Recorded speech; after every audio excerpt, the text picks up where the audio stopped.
오늘 우리에게 주신 말씀은 데살로니가전서 3장 1절부터 13절입니다.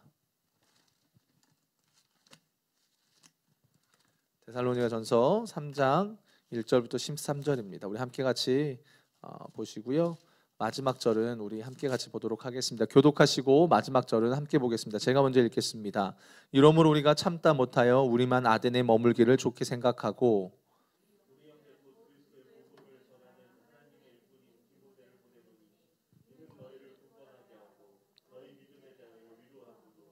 아무도 이 여러 환난 중에 흔들리지 않게 하렴이라. 우리가 이것을 위하여 세움 받은 줄을 너희가 친히 알리라.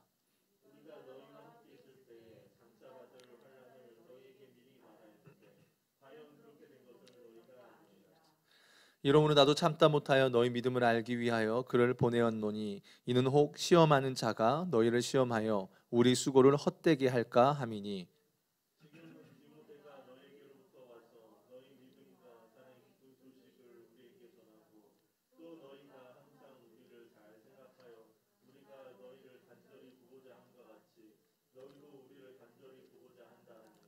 이러므로 형제들아 우리가 모든 궁핍과 환난 가운데서 너희 믿음으로 말미암아 너희에게 위로를 받았노라.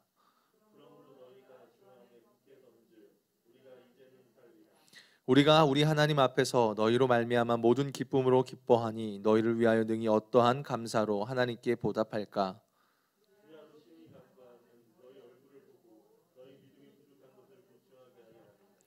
하나님 우리 아버지와 우리 주 예수는 우리 길을 너희에게로 갈 수 있게 하시오며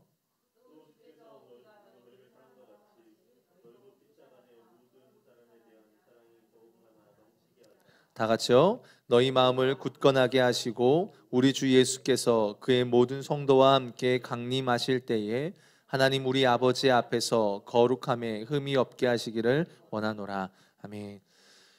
네, 어느덧 4월의 마지막 주 수요일이 되었습니다. 네, 저에게는 또 4월 한 달의 마지막 수요일 설교가 됐고요.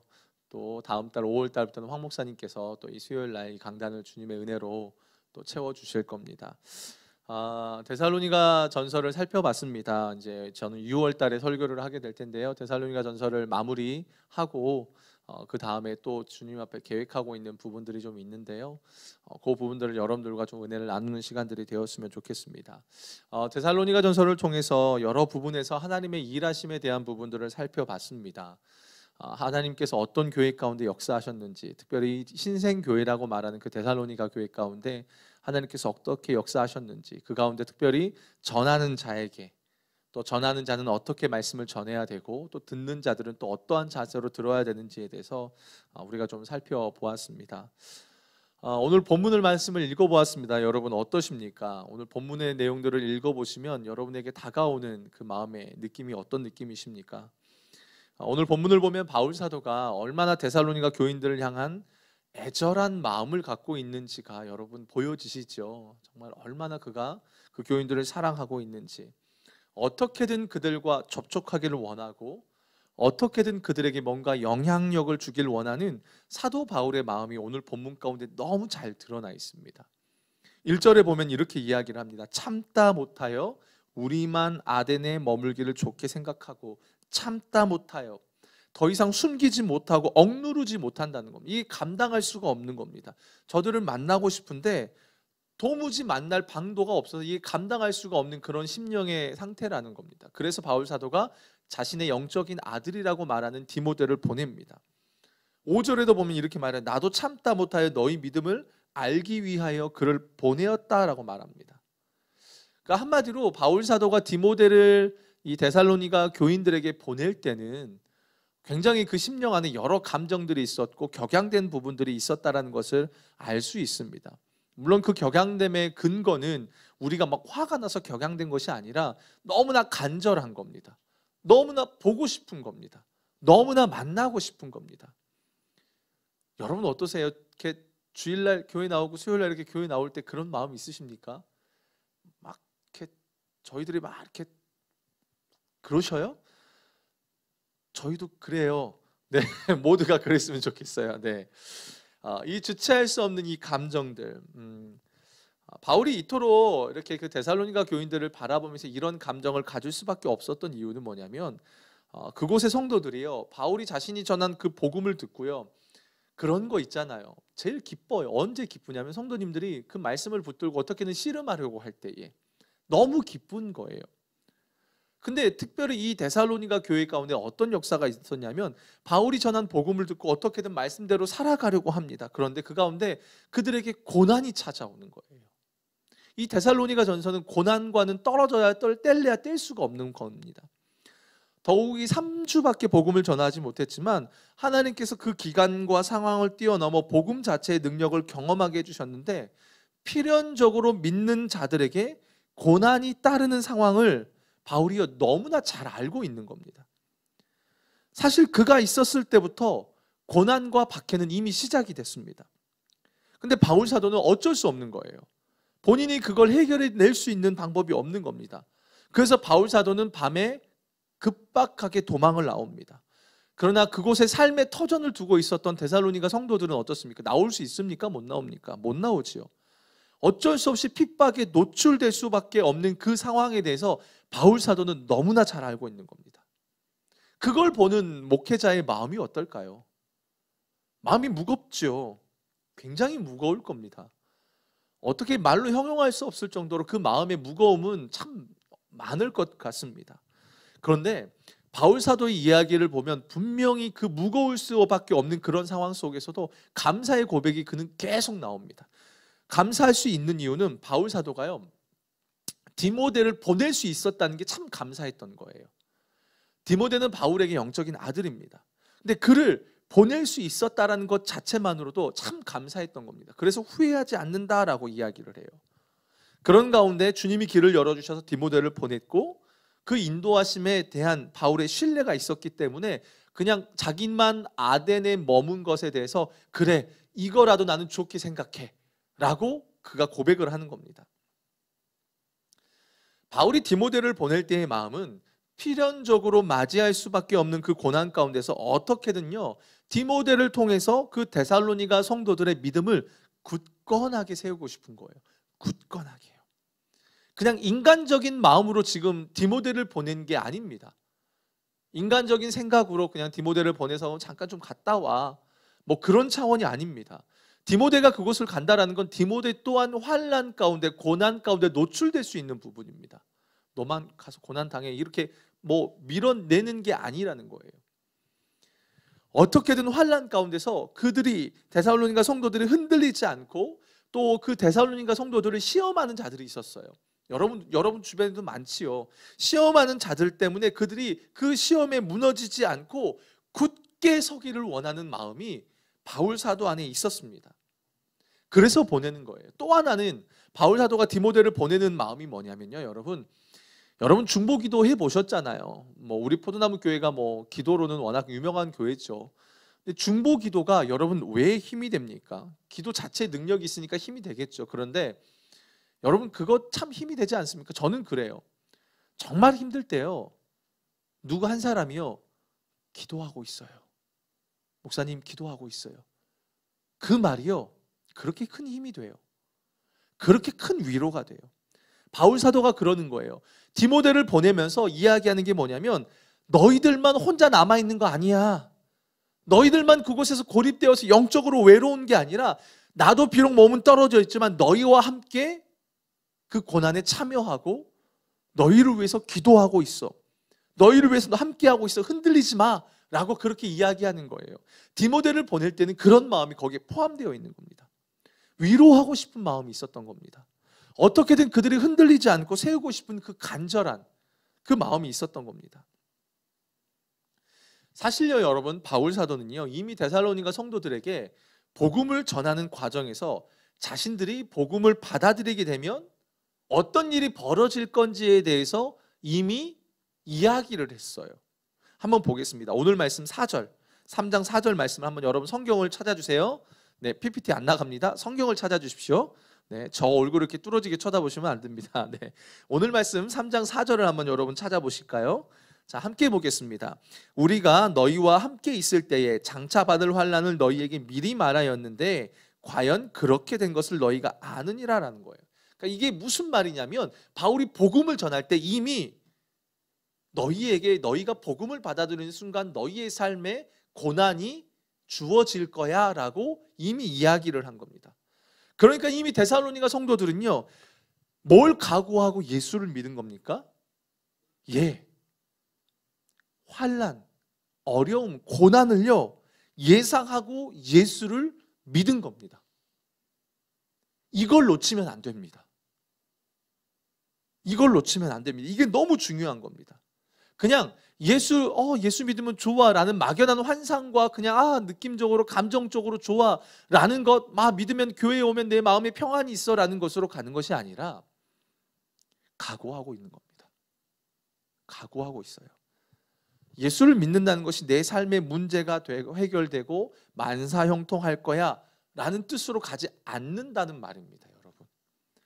여러분 예수를 믿는다는 게 뭘 의미합니까? 다 예수님 믿으시죠? 우리 영상으로 보고 계신 분들도 예수님 믿으시죠? 예수님을 믿는다는 게 무엇입니까? 더 이상 이제는 내가 세상의 가치를 따르지 않고 주님의 말씀을 붙잡고 하나님 나라의 가치를 붙잡고 살아가는 것이기 때문에요, 세상이 우리를 불편하게 여기는 것을 우리는 당연하다고 전제하는 겁니다. 그게 복음입니다. 바울이 그런 마음으로 전한 겁니다. 너희가 이제부터 예수 그리스도를 너희의 구주로 믿고 너희의 죄 사함 받고 너희가 예수님이 너희의 주인이 될 건데, 너희가 이제부터 살아가는 것은 세상의 가치관을 따라 살아가지 않아. 세상이 추구하는 마인드를 따라가는 게 아니야.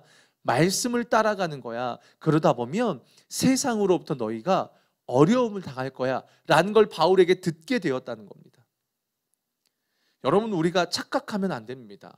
우리는 예수를 믿는 순간 이 세상 사람들이 보기에 불편한 옷을 입고 사는 것과 같습니다. 그냥 그 사람들의 눈에 그냥 불편해요. 제가 최근에 이제 전도하러 이제 중원시장에 갔었습니다. 이거 뭐죠? 우리 소독제 갔더니 제가 그걸 드리러 왔더니 저 전도하러 온 거 아니에요. 저 포도나무교회에서 왔는데 전도하러 온 거 아니에요. 그랬더니 막 웃으시더라고요. 저 오늘 선물 드리러 온 거니까 저 교회 나오라고 죽어도 얘기 안 할 거니까 걱정하지 마세요. 막 그랬더니 아니 자꾸 교회 나오면 교회 사람들이 뭐하고 불평불만을 막 그때서 막 하시는 거예요. 그래요. 그게 당연한 거라는 겁니다. 당연한 거랍니다. 예수를 믿는다는 것은 우리가요 이런 겁니다. 복음을 전할 때에도요, 여러분, 그리고 누군가로부터 복음을 들을 때에도요, 여러분, 이 부분을 여러분 명확히 알고 계셔야 돼요. 예수를 믿는다는 게 단순히 이 땅의 문제를 해결받기 위함이 아니에요. 나 이 땅의 문제를 해결받아야지. 그거는 무속신앙이랑 할머니들이 물 떠놓고 비나이다 산신령께 비나이, 그거랑 무슨 차이가 있어요? 똑같죠? 아닙니다. 예수를 믿는다는 것은 우리의 죄의 문제가 해결되었기 때문에 더 이상 우리가 이 땅에 가치를 두지 않는다는 겁니다. 이 세상의 가치를 따르지 않고 하나님 나라 가치를 이 땅 가운데서 실현하며 살아가는 것에 우리의 목적과 우리의 방향성이 거기에 있다는 겁니다. 여러분의 인생의 목적이 거기에 있다는 겁니다. 바울 사도가 데살로니가 성도들에게 복음을 그렇게 전했습니다. 그냥 예수 믿으면 다 해결돼, 이게 아닙니다.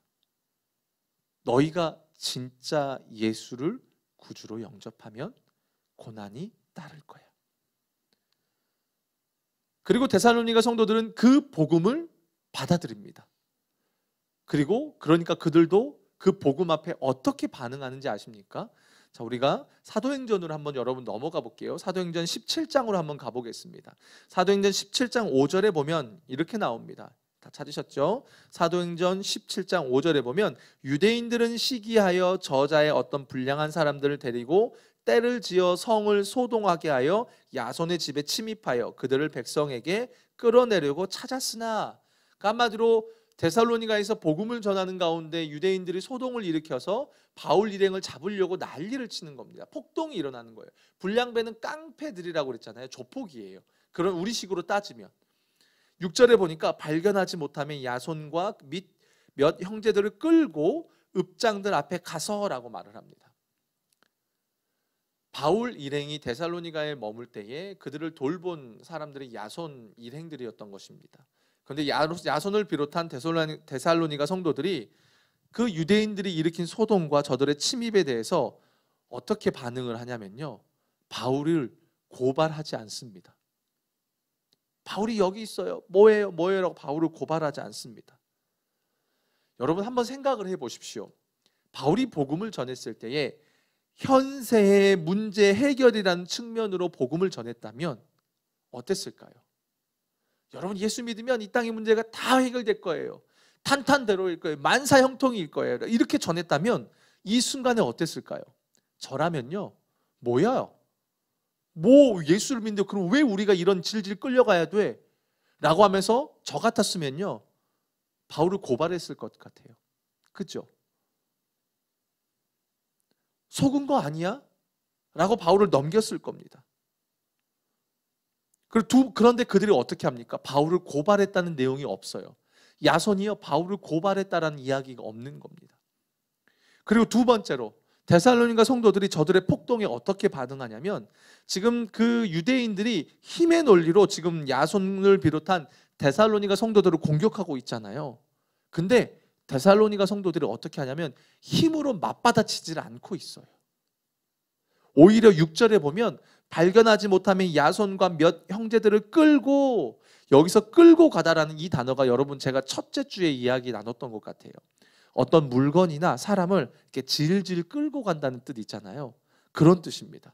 그러니까 신약 성경에는 요한복음에 보면 고기 잡은 고기 잡은 그물을 끌고 갈 때, 또 그리고 사도행전을 보면 죽은 것으로 생각된 사람을 끌고 갈 때에 쓰는 단어가 이 끌고 가다라는 뜻이에요.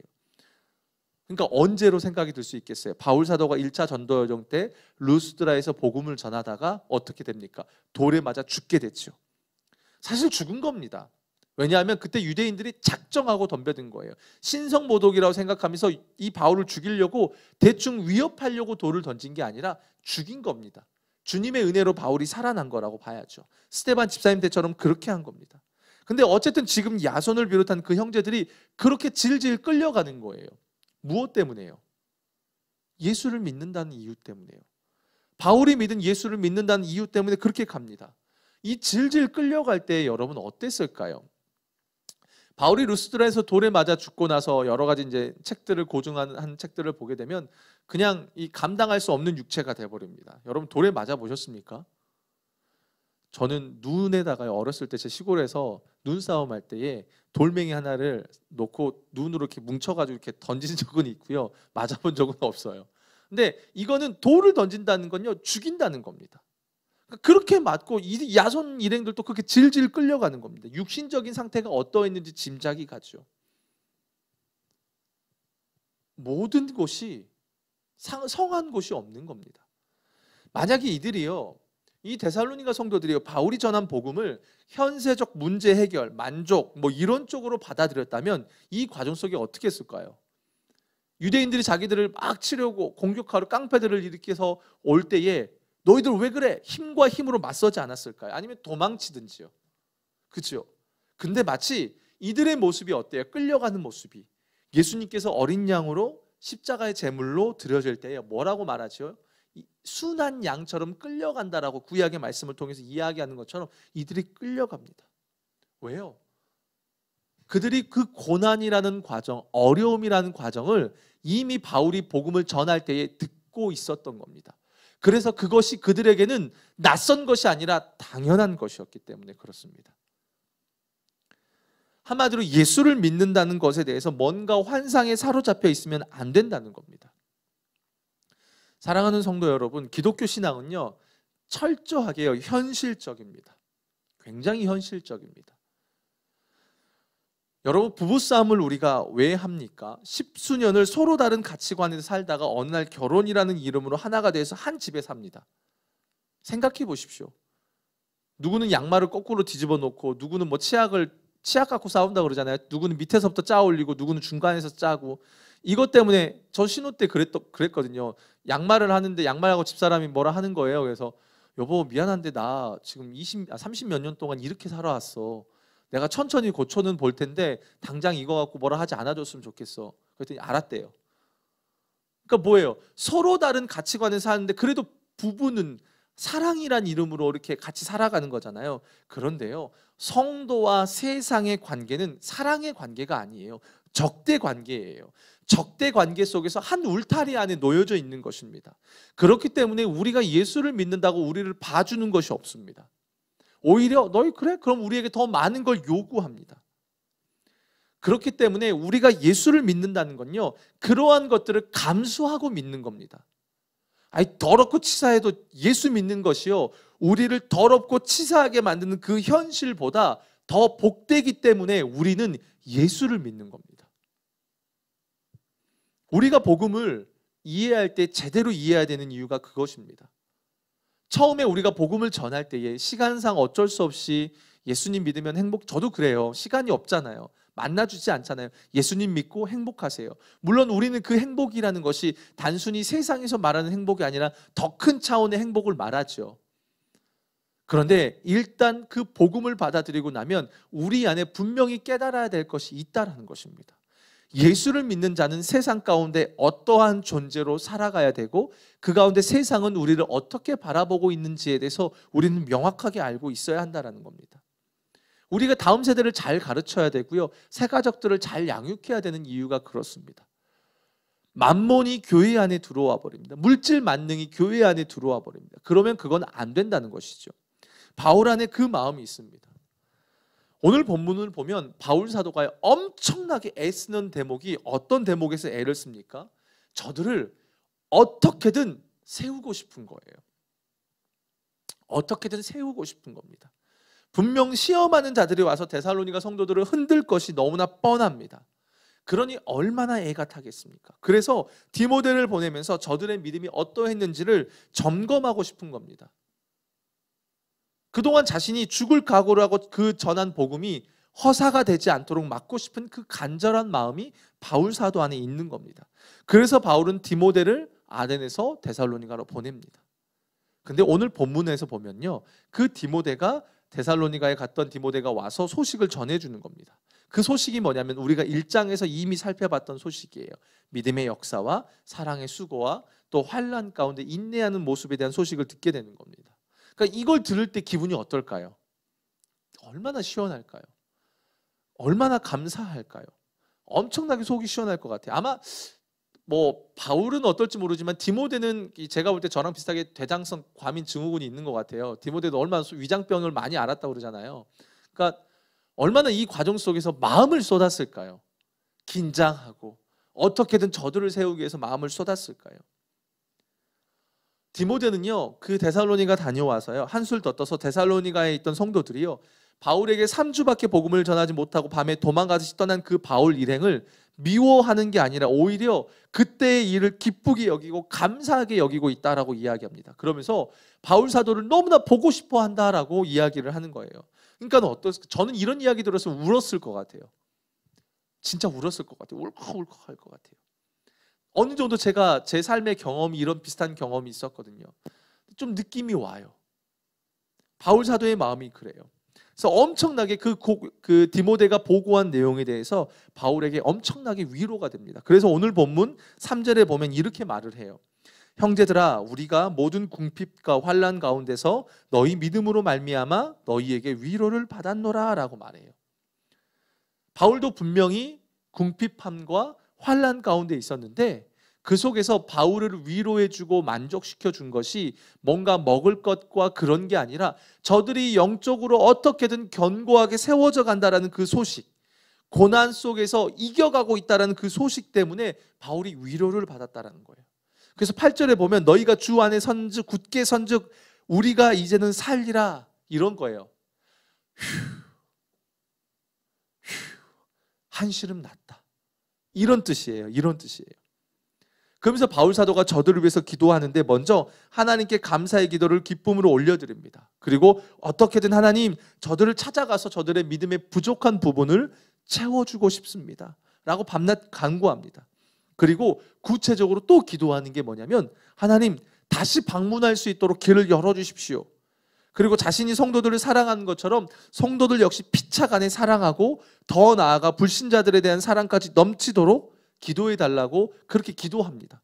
그리고 마지막으로 주 예수의 재림 때에 하나님 앞에 흠없는 거룩한 모습이 되게 해달라고 바울 사도가 데살로니가 성도들을 위해서 기도하면서 3장이 마무리돼요. 이처럼 오늘 본문을 보면요, 바울 사도가 얼마나 데살로니가 성도들을 세우기 위해서 애썼는지를 확인할 수 있어요. 그러니까 바울 사도의 관심이요, 여러분, 어디에 있는지를 우리가 잘 봐야 돼요.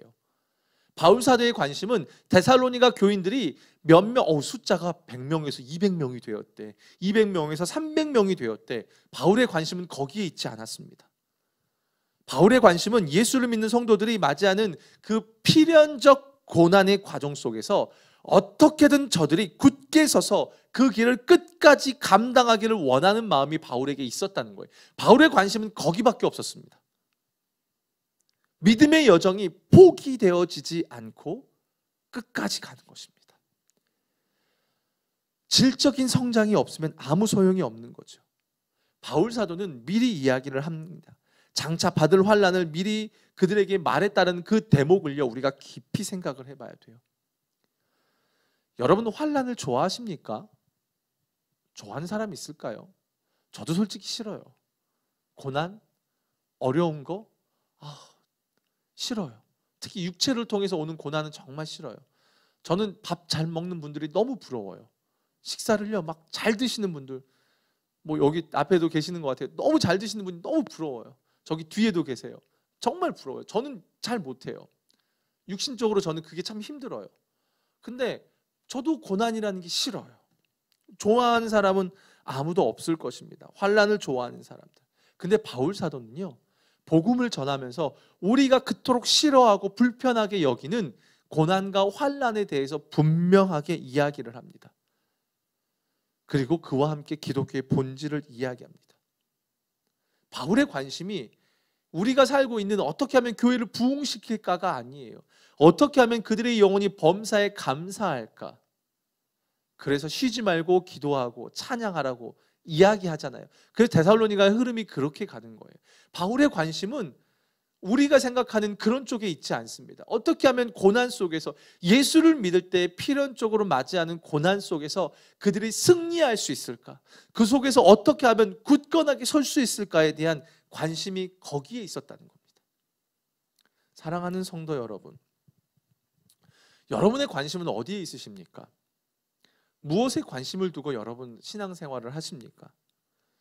이 교회에도 질문을 우리가 던져봐야 됩니다. 우리의 관심은요? 우리 교회의 관심은 어디에 있어야 되는 걸까요? 갈수록 이제는 주님이 언제 오실지는 모릅니다. 바울이 말하고 있는 이 신앙은요, 뜬구름 잡는 게 아닙니다. 굉장히 현실적입니다.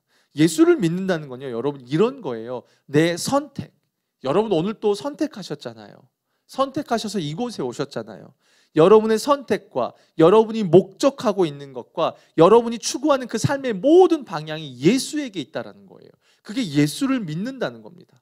오늘 하루의 선택, 내 인생의 중요한 방향이 예수님께 근거를 두고 그 예수님을 향하고 있다는 게 신앙입니다. 신앙이라는 이름으로 철저하게 나에게 맡겨진 삶의 자료로 나아가서 그 예수를 붙들고 살아가는 게 기독교 신앙이라는 거예요. 고난이 있으면 내가 회피하고 도망가는 게 아니라는 겁니다. 여러분, 바울 사도가요, 왜 이렇게 영혼들을 세우려고 애쓰고 있는지 아십니까? 왜 저들이 자신들에게 주어진 고난 속에서 어떻게든 저들의 영혼을 세우려고 하는지 아십니까? 그 이유는요, 바울 사도는요, 주님의 다시 오심, 재림에 대한 분명한 고백과 신앙이 있었기 때문에 그래요. 예수님이 다시 오신다는 거예요. 그때 오실 때는 심판자로 오신다는 겁니다. 이 땅에 오실 때는 구원자로 오셨지만 다시 오실 때에는 그 주님은 영광의 주님으로서 심판자로서 오신다라는 겁니다. 그걸 바울 사도는 너무나 잘 알고 있기 때문에 예수를 믿은 성도들이 이 땅 가운데서 어떻게든 고난 속에 흔들리지 않고 견고하게 서서 달려가기를 원하는 겁니다. 그렇기 때문에요, 이 데살로니가 전서는 여러분 굉장히 재미있는 게요, 5장밖에 되지 않는데 이 5장 매 장 끄트머리에 가보면 바울 사도가 주님의 다시 오심에 대해서 반복적으로 이야기하고 있어요. 1장에 볼까요? 1장 10절에 보면 이렇게 말합니다. 또 죽은 자들 가운데서 다시 살리신 그의 아들이 하늘로부터 강림하실 것을 너희가 어떻게 기다리는지를 말하니 이는 장래의 노하심으로 우리를 건지시는 예수시니라. 2장 19절에도 보면요, 우리의 소망이나 기쁨이나 자랑의 면류관이 무엇이냐, 그가 강림하실 때에 라고 나오죠. 또 3장에도 보면요, 너희 마음을 굳건하게 하시고 우리 주 예수께서 그의 모든 성도와 함께 강림하실 때에. 4장에도 보면요, 4장 15절에도 보면 우리가 주의 말씀으로 너희에게 이것을 말하노니 주께서 강림하실 때까지 우리 살아남아 있는 자도라고 이야기해요. 5장에도 보면요, 평강의 하나님이 친히 너희를 온전히 거룩하게 하시고 또 너희의 온 영과 혼과 몸이 우리 주 예수 그리스도께서 강림하실 때까지 흠 없게 보존되기를 원하노라. 바울이요, 데살로니가 성도들에게 편지를 쓸 때에 매 순간순간마다 주님의 다시 오심에 대해서 강조하면서 쓰고 있다는 겁니다. 주님이 분명 다시 오셔. 여러분, 주님 다시 오심을 믿으십니까? 안 믿으시는군요. 아멘이 없으신 거 보니까 안 믿으신가 보네요. 여러분, 주님 다시 오심을 믿으십니까? 예, 주님 다시 오십니다. 언제인지는 모릅니다. 그러나 분명한 것은 주님이 다시 오십니다. 근데 그 주님이 다시 오실 때에 우리 성도들의 삶이 온전히 흠없이 보존되기를 원하신다는 겁니다. 그렇기 때문에 우리가 이 땅에서 믿음 생활을 할 때 굳건하게 서야 되는 겁니다. 사단은 끊임없이 예수 믿는 자를 우는 사자처럼 우리를 위협하고 우리를 흔들고 우리를 두려움에 빠지게 만들고 우리의 믿음이 나락으로 떨어지게 만들 것입니다. 그런데 그 속에서도, 여러 환난 가운데 주어지는 속에서도 성도는 주 안에서 굳게 서야 됩니다. 왜요? 그 이유가 무엇입니까? 주님이 다시 오시기 때문입니다. 바울 사도는 그걸 너무나 잘 알고 있는 겁니다. 주님이 분명 오시는 것을 알고 있기 때문에 그의 관심은 그냥 숫자들이 많아지고 교회가 막 풍성해졌네, 이거에 관심이 있질 않습니다. 한 명이 오든 두 명이 오든 어떻게든 저 영혼이 범사에 강건하길 원하는 거예요. 주 안에서 굳건하게 세워지기를 원하는 겁니다. 사실 이 부분에 대해서 데살로니가 성도들이요, 이 바울이 디모데를 통해서 이제 이 편지를 보내는데, 이 편지를 받고 데살로니가 전서를 받고 그들이 오해를 하게 됩니다. 무슨 오해를 하냐면, 바울이 매장에서 주님의 오심을 이야기하니까 데살로니가 교인들이 주님의 오심을 잘못된 임박한 종말론으로 맞이한 겁니다. 주님 오신대. 그럼 곧 오시겠네. 곧 오시겠네. 그러면서 이들이 실수를 한 게 뭐냐면 자신들의 삶을 놔버린 겁니다.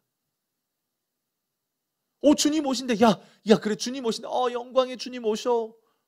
라고 하면서 자신들이 감당해야 될 삶을 놔버린 겁니다. 마치 우리 예전에 다미선교회처럼요. 잘못된 시한부 종말론처럼요. 그걸 그들이 잘못된 종말론으로 받아들입니다. 바울 사도는 분명 삶을 강조합니다. 그게 바울 사도의 신학이에요. 로마서를 보든 에베소서를 보든 전반부에는 믿음에 대한 이론을 이야기하고 나중에는 삶에 대한 이야기를 합니다. 근데 이들이 그 복음을 잘못 이해해버립니다. 그래서 기록한 책이 데살로니가 후서예요. 데살로니가 전서는요, 얼마나 따뜻한지 몰라요. 바울 사도의 말이요. 데살로니가 후서는요, 책망이 많아요. 데살로니가 후서 3장 10절에 가보면 이렇게 말을 합니다. 뭐라고 말하냐면요, 우리가 너희와 함께 있을 때에도 너희에게 명하기를 누구든지 일하기 싫어하거든 먹지도 말게 하라. 일하기 싫거든 먹지 말라라는 거예요. 그 말은 뭡니까? 이미 그들과 함께 있을 때 3주간 복음을 전할 때에 바울 사도가 그걸 전했다는 겁니다. 이미 3주간 복음을 전할 때에 바울 사도는 이미 너희들은 삶이 중요해. 그렇기 때문에 너희들에게 맡겨진 삶을 충실히 살아가야 돼라고 이야기했던 거예요. 근데 그 말 속에 지금 이 말을 읽어보면 무슨 뜻이에요? 지금 데살로니가 성도들이 일을 하지 않고 있다는 거예요. 뭐예요? 삶을 놔버렸다라는 겁니다. 주님이 오시기 때문에 오히려 맡겨진 것에 충성하며 끝까지 달려가야 되는데 그 삶을 놔버렸다라는 겁니다. 왜 우리가 이 땅을 살아갈 때 견고하게 믿음을 지켜가야 됩니까? 왜 우리는 부르신 삶의 자리를 소중히 여겨야 됩니까? 오늘 우리 찬양 불렀잖아요. 부르신 곳에서 나는 예배하네. 내가 걸어갈 때 길이 된다라는 겁니다. 한 걸음을 내딛고 가야만 그게 길이 되는 겁니다. 난 무섭고 몰라서 그 길을 가지 않아, 이게 아니라 믿음으로 어쨌든 한 걸음을 내딛어야만 그것이 하나님의 역사가 되고 그 가운데 길이 되어지는 겁니다. 영적으로 깨어있고 우리가 믿음으로 굳건히 서야 되는 이유는 주님이 다시 오실 날이 분명하기 때문에 그래요. 여러분, 주님 다시 안 오신다면 우리 왜 이렇게 살아야 될까? 여러분, 저는 주님이 다시 안 오신다면 저는 여러분 여기서 목사 이거 하고 싶지 않아요. 목회 그만두고 그냥 저 식당 하나 차려서 저 요리하고 싶어요. 요리하는 거 좋아해요. 그러고 싶어요. 왜 이렇게 쌩 고생하세요? 여러분 새벽에 왜 나오세요? 여러분 기도 왜 이렇게 힘들게 하세요? 영성일기 왜 쓰세요? 말씀 왜 보세요? 집사님 땀 흘리면서 찬양인도 왜 하시는데요? 왜요? 왜 우리가 이 땅에서 힘들게 살아갑니까? 우리 청년들은 왜 이렇게 힘들게 합니까? 주님 다시 오시니까요. 이 땅의 것이 우리에게 전부가 아니기 때문입니다. 이 땅의 것이 우리에게 전부였다면 우리가 굳이 이럴 필요가 없지요. 그냥 즐기다가 내가 하고 싶은 거 다 하고 살아가야겠죠. 사랑하는 성도 여러분, 신앙을 착각하면 안 됩니다. 예수를 믿는다는 건요, 철저하게 나에게 맡겨진 그 삶의 자리를 지키고 그 가운데서 내 믿음을 드러내는 것에 기독교 신앙은 두고 있는 겁니다. 뜬구름 잡는 게 아닙니다. 마가복음 7장에 가보면 고르반에 대한 이야기가 나옵니다. 이 유대인들, 바리새인들의 외식에 대한 이야기가 나옵니다. 그들이 고르반, 뭐죠? 난 하나님 앞에 드렸어. 그러면서 마땅히 부모한테 해야 될 거를, 부모한테 드려야 될 걸 난 그냥 하나님 앞에 드리면서 나 이걸로 퉁쳤어 라고 하는 겁니다. 사랑하는 여러분, 내가 기도한다라는 이름으로요, 여러분에게 맡겨진 가정을 소홀히 여기시면 안 됩니다. 주님께 충성한다는 이름 아래에요, 여러분에게 맡겨진 직장을요 회피하시면 안 됩니다. 학생들은요 공부를 소홀히 하지 않으면 안 됩니다. 여러분, 기도하는 사람이 서울대 갈까요? 공부하는 사람이 서울대 갈까요? 둘 다 해야겠죠. 그렇죠? 기도한다고 가는 게 아닙니다. 실력이 없으면 안 된다는 겁니다. 맡겨진 것을 소중히 여기지 않으면 안 된다는 겁니다. 제가 예전에 안산에서 목회할 때요, 청년들을 담당했는데 그 당시 청년교회 그 사무실 이름이 열방이었습니다. 되게 이름 잘 지었죠. 열방의 한복판에서 열방이라고 지었었습니다. 참 따뜻하고요, 재밌었습니다. 제가 청년들을 참 좋아했어요. 그래서 저희들 막 오면 시끌벅 놀고, 그래서 청년들이 항상 많이 교회를 왔었습니다. 안 오면요 너무 허전했었어요. 근데 제가 유독 한 청년한테요, 야 너 교회 오지 마라고 이야기했습니다. 세상 이런 목사가 어디 있을까요? 교회 오지 말라고 하는 목사. 저 우리 청년들, 여기 있는 청년들한테 그렇게 얘기 안 합니다.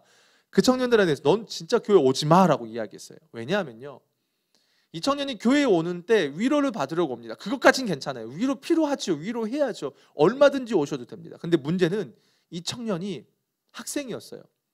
자기가 감당해야 될 삶의 자리를 철저하게 외면합니다. 그냥 교회에 오면 그냥 좋아요. 위로받고 맛있는 거 사주고 웃고 떠드니까 좋아요. 공부를 안 하는 겁니다. 해야 될 걸 안 하는 겁니다. 오지 말라 그랬어요. 너 오지 마. 넌 주일날만 와. 예배 드리는 날만 와. 절대 사무실 오면 가만 안 둘 거야 라고 오지 말라고 그랬습니다. 그 외의 시간 너 도서관 가. 공부해. 너에게 맡겨진 삶의 자리를 충실하며 살아가. 사랑하는 성도 여러분, 기독교 신앙은 환상에 사로잡혀 있는 게 아닙니다. 직장인은요, 직장인의 생활을 충실하게 감당해야 됩니다. 그렇다면 교회 생활은 뒤로 처지는 거 아닙니까? 아니요. 교회 생활 신앙이요 근간이 되는 겁니다. 그래서 바울 사도가 오늘 말씀에서 저희들의 믿음을 굳건하게 세우려고 하는 이유가 그것입니다. 믿음이 굳건하게 세워지지 못하면 공부도 못합니다. 직장 생활도 감당할 수 없습니다. 가정 생활도 감당할 수 없습니다. 그럼 또 누군가는 이렇게 하겠죠. 목사님, 그럼 힘들어서 어떻게 먹고 삽니까? 예, 맞습니다. 예수 믿는 게 힘든 겁니다. 여러분 속으셨습니다. 편한 길 가시려고 했다면 여러분 속으셨습니다. 예수 믿는 게 힘든 겁니다. 쉬운 게 아닙니다. 세상 사람들은요, 자기 하고 싶은 말 다 하고 살지요. 그렇죠? 자기 먹고 싶은 거, 자기 하고 싶은 거 다 하면서 살아갑니다. 왜요? 자기가 주인이니까요. 왜요? 이 땅이 끝이라고 생각하니까요. 그런데 예수 믿는 사람은 그렇지 않습니다. 참아야 할 때가 있습니다. 인내해야 될 때가 있습니다. 아우 더럽고 치사해서 내가 안 해라고 말하고 싶지만 그걸 맺지는 못하고 여기까지만 차고 결국은 이 꾹 담고 가야 될 때가 있잖아요. 언제까지요? 주님 오실 때까지요. 가슴이 답답하십니까, 여러분? 가슴이 답답하십니까? 아, 괜히 오늘 설교 들었네. 안 들었으면 좋을 텐데. 여러분, 그때가 되면요, 진짜가 드러나요. 세상 사람들은 그때를 몰라요. 그렇기 때문에 살아가는 겁니다. 그러나 그때가 되면요, 세상 사람들이 그렇게 추구하고 우리가 그토록 부러워하던 것들이요, 결국은 헛되다는 것을 저희는 깨닫습니다. 근데 그때 가서 깨닫는 건 너무 늦는 거예요. 그렇기 때문에 지금 우리가 깨어서 살아가야 돼요. 믿음으로 증명해야 돼요. 맡겨진 삶을 최선으로 살아가야 됩니다. 그게 우리의 숙제라는 겁니다. 설교하는 저도 힘듭니다. 제가 뭔가 잘 살아서 여러분, 죄송하지만 저는 그렇게 여러분들이 볼 만한, 본이 될 만한 삶을 살 만한 실력이 부족해요. 담임 목사님, 우리 다른 목회, 전 그분들에 비하면 형편없어요. 근데요, 그래도 설교하는 이유가 뭔지 아십니까요? 저도 그렇게 살고 싶어서요. 저도 주 안에서 굳게 서고 싶어서요. 바울 사도는 주님의 다시 오심을 너무나 알고 있었습니다.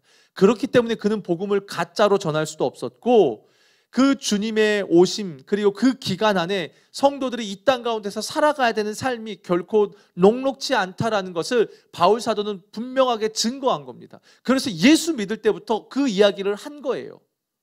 나중에 뒤통수 친 게 아니라요. 사랑하는 성도 여러분, 힘들죠. 더욱이 코로나 때요. 더더욱 힘들죠. 근데 언제나 안 힘든 적이 있었습니까? 코로나라고 우리가 유별나게 더 그러죠. 근데 언제는 또 안 힘든 적이 있었습니까? 다 힘들었잖아요. 솔직히 뚝 까놓고 말해서 코로나 때 돈 버는 사람은 또 돈 벌더라고요. 먹고 살기 힘든 건요, 그때나 지금이나 똑같아요. 속에 열받는 건요, 그때나 지금이나 똑같아요. 열불 터지시지요? 예, 그때나 지금이나 똑같습니다. 아우, 저 자식 이거 막 나올 때 여러분 없으십니까? 있으시잖아요. 아우, 이렇게 하고 싶을 때도 한두 번이 아니시죠. 근데 예수님 때문에 참는 겁니다. 예수님 때문에 그 맡겨진 삶의 자리를 감당하고 가는 겁니다. 엄마들이 아침에 일어나서 밥 차리는 거 얼마나 힘들어요. 근데도요, 하는 이유가 뭡니까? 맡겨줬으니까 하는 거죠. 사랑하는 성도 여러분, 우리가 신앙이 그렇습니다. 그렇게 달려가면서 우리의 삶이 주님을 닮아가고 그 닮아가는 우리의 삶이요, 사실은요, 복음 전도의 삶이 되는 겁니다. 그래서 고린도에 보면은요, 전도의 미련한 것을 통해서 하나님이 복음을 전한다라고 말합니다. 얼마나 미련해요. 우리의 삶이 변화되어야 되니까요. 예수님이 다시 오셔서 심판주로 오십니다. 여러분 믿으시죠? 예수 믿는 것은 이 세상의 가치를 따르지 않습니다. 예수 믿는 자는 자신에게 주어진 삶을 외면하지 않습니다. 오히려 삶에 더 책임감을 갖고 살아갑니다. 맡겨진 것에 더 충성합니다. 사랑하는 여러분, 이제 영혼 구원 축제가 이제 끝났잖아요. 끝났습니다. 여러분, 어떻게 여러분에게 복음 전한 사람들에게 간단하게 전하셨을 거예요. 그런데 그분들에게 진짜 예수 믿는 게 뭔가를 여러분 설명해 주셔야 합니다. 예수 믿는 거, 이제부터 당신은 예수님이 당신의 모든 죄를 사하여 줬기 때문에 이제는 당신은 예수 가치를 붙들고 살아가는 겁니다. 여러분 가르쳐 주셔야 됩니다. 그리고 여러분도 그걸 붙드셔야 합니다. 말씀을 좀 정리해 보겠습니다. 예수를 믿는다는 건요, 쉬운 게 아닙니다. 근데 바울 사도는 그걸 숨기지 않고 데살로니가 성도들에게 3주예요. 3주밖에 복음을 전하지 못하는데 그 순간에 그걸 전해요. 얼마나 하고 싶은 말이 많았을까요? 근데 예수를 믿어도 여전히 세상이 우리를 흔들어 놓는 그 상황 속에서 굳건하게 서서 달려가야 돼. 왜요? 주 안에서 굳게 서서 가야 돼. 작은 시험, 나 시험 들었어, 나 시험 받았어, 상처 받았어, 받지 말고 쳐내면 되잖아요. 왜 받아요? 받는 주체는 나잖아요. 물론 저도 상처를 많이 받아요. 그리고 저도 그래요. 근데 뭐예요? 흔들리지 말자라는 거예요. 달려가야 돼요. 왜요? 주님이 다시 오시니까요. 주님이 다시 오실 때 우리들의 성도들의 삶이 흠 없이 보존되기를 우리 주님은 원하고 계시니까요. 여러분 힘드시지요? 조금만 버텼으면 좋겠어요. 오늘 하루만 버텨도요, 또 승리한 거예요. 어둠이 지나고 날이 밝으며 주님이 또 다른 삶을 열어주실 겁니다. 언제까지 코로나로 이렇게 가진 않을 거예요. 하나님이 우리의 숨통을 트이게 해주실 때가 있을 겁니다. 그럼 또 그때 또 달려가고 지금은 또 이렇게 가는 거예요. 여러분 주님 다시 오십니다. 그 기대하면서 달려갔으면 좋겠습니다. 우리 함께 같이 찬양했으면 좋겠습니다. 세상 흔들리고 사람들 다 변해도 난 주님을 붙들고 따라가겠습니다. 우리 그런 마음으로 함께 같이 찬양하면서 우리 주님 앞에 나아갔으면 좋겠습니다. 세상 흔들리고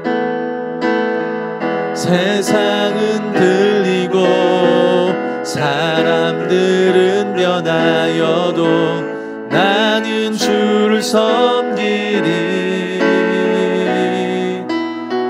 주님의 사랑은 영원히 변하지 않네.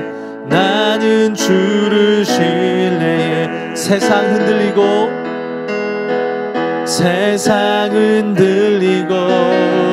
사람들은 변하여도 나는 주를 섬기리. 주님의 사랑은 영원히 변하지 않네. 나는 주를 신뢰해. 오직 믿음으로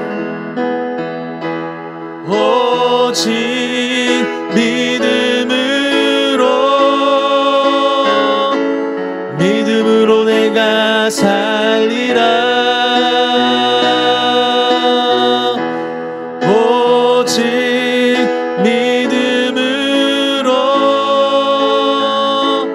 믿음으로 내가 살리라.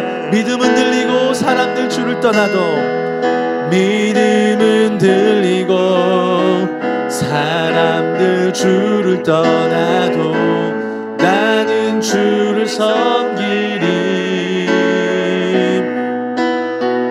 주님의 나라는 영원히 쇠하지 않네.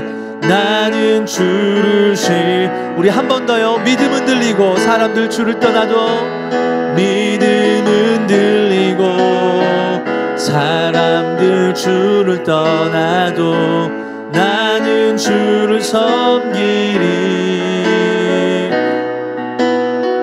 주님의 나라는 영원히 쇠하지 않네. 나는 주를 신뢰해. 오직 믿음으로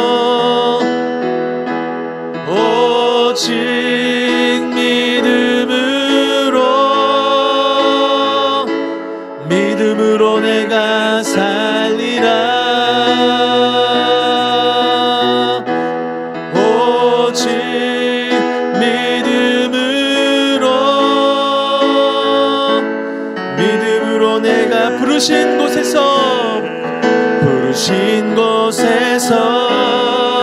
나는 예배하네. 어떤 상황에도 나는 예배하네. 부르신 곳에서 나는 예배하네. 어떤 상황에도 나는 예배. 내가 걸어갈 때 길이 되고, 내가 걸어갈 때 길이 되고 살아갈 때 삶이 되는 그곳에서 예배하네. 내가 걸어갈 때 길이 되고 살아갈 때 삶이 되는 그곳에서 예배하. 부르신 곳에서 나는 예배하네. 어떤 상황에도 나는 예배하네. 부르신 곳에서 나는 예배하네. 어떤 상황에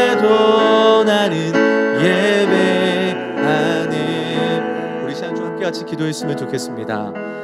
첫 번째로 기도할 때 8절 말씀을 우리가 붙들고 기도했으면 좋겠어요.